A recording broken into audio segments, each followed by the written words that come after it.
នេតិនេះខ្ញុំលើកយកមកអធិប្បាយជម្រាបជូនបងប្អូនអំពីចៅវាយពិភពលោកតាមទស្សនៈសិក្សារបស់ខ្ញុំដែលមិនអាចធានាបានទេតែគ្រាន់តែអាចនឹងជម្រាបបានថានៅក្នុងពិភពលោកកំពុងតែមានការត្រួតត្រាពីចៅវាយបាទកំពុងតែមានការត្រួតត្រាពីចៅវាយពាក្យថាត្រួតត្រានេះមិនចំជាត្រួតត្រាទេមិនចំជាត្រួតត្រាទេតែគ្រប់គ្រងនិងរុញច្រានជះឥទ្ធិពលធំដែលចៅវាយតែងតែធ្វើឡើងនៅក្នុងពេលមួយទៅកាន់ពេលមួយដែលតកតងនឹងមេតិកានានានៃពិភពលោកបាទនៅក្នុង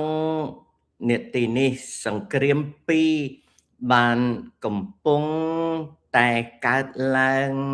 យ៉ាងខ្លាំងក្លាណាកំពុងតែកើតឡើងយ៉ាងខ្លាំងក្លាគឺមួយនៅយូក្រែននិងមួយទៀតនៅបាទនៅយូក្រែនមួយទៀតនៅអ៊ីរ៉ាន់អ្វីដែលកើតឡើងនៅយូក្រែននិង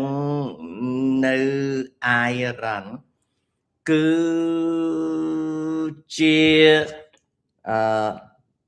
សង្គ្រាមធំដែលអាចឈានទៅរកសង្គ្រាមពិភពលោកបានយើងសង្កេតឃើញសង្គ្រាមធំនេះដែលកំពុងតែកើតឡើងហាក់ដូចជាមានបង្កប់នៅអាថ៌កំបាំងជ្រាលជ្រៅ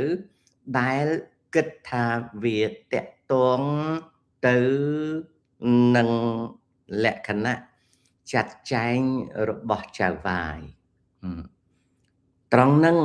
ខ្ញុំសង្កេតឃើញថាសង្គ្រាម2នេះបង្កប់អាថ៌កំបាំងសង្គ្រាម2នេះបង្កប់អាថ៌កំបាំងនេះឥឡូវនិយាយអំពីសង្គ្រាមនៅអ៊ីរ៉ាន់តើហេតុដូចម្ដេចបានជាការវាយប្រហាររបស់សហរដ្ឋអាមេរិកទៅលើអ៊ីរ៉ាន់ហាក់ដូចជាអត់ឃើញខូចខាតអីបានសេចក្តីថាព័ត៌មាននៃការខូចខាតនៅអ៊ីរ៉ាន់ត្រូវបានអ៊ីរ៉ាន់បិទខ្លះហើយនិងអាមេរិកបិទខ្លះចំណែកឯការខូចខាតទៅនឹងប្រទេសដទៃទៀតដែលអ៊ីរ៉ាន់វាយប្រហារទៅលើក៏យើងមិនឃើញការខូចខាតច្រើនដែរចុះហេតុដូចម្ដេចបានយើងអត់មានអ្នកឆ្លើយឆ្លងព័ត៌មាននៅក្នុងទីតាំងបានសេចក្តីថាព័ត៌មានគេកំពុងតែបិទនៅយូក្រែនដូចគ្នាព័ត៌មានក៏គេបិទនរណាដែលជាមេខ្លោងធំខាងព័ត៌មានគឺជាគណៈកម្មាធិការរងរបស់ចៅវាយបច្ចេកវិទ្យានៅពេលដែលចៅវាយចង់ផ្សាយជុំវិញពិភពលោកយើងក៏ឃើញព័ត៌មានណាបញ្ចេញមកយ៉ាងច្រើនព័ត៌មានបញ្ចេញមកយ៉ាងច្រើននិងយ៉ាងលឿនដោយឡែកកាលណា ចៅវាយគាត់មិនចង់បញ្ចេញព័ត៌មានគណៈកម្មាធិការចៅវាយទាំងឡាយក៏បន្ទាបព័ត៌មានមិនឲ្យខ្ទរខ្ទារខ្លាំងណានេះគឺជាអ្វីដែលខ្ញុំកំពុងតែសង្កេតអ្វីដែលខ្ញុំកំពុងតែសង្កេតសុំបន្តិចខ្ញុំទៅបញ្ឆេះម៉ាស៊ីនហាលបន្តិច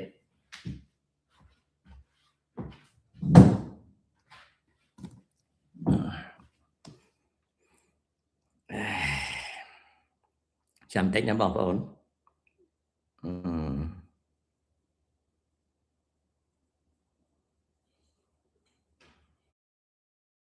ចង់ធ្វើឲ្យលឿនវាទៅជាមិនលឿន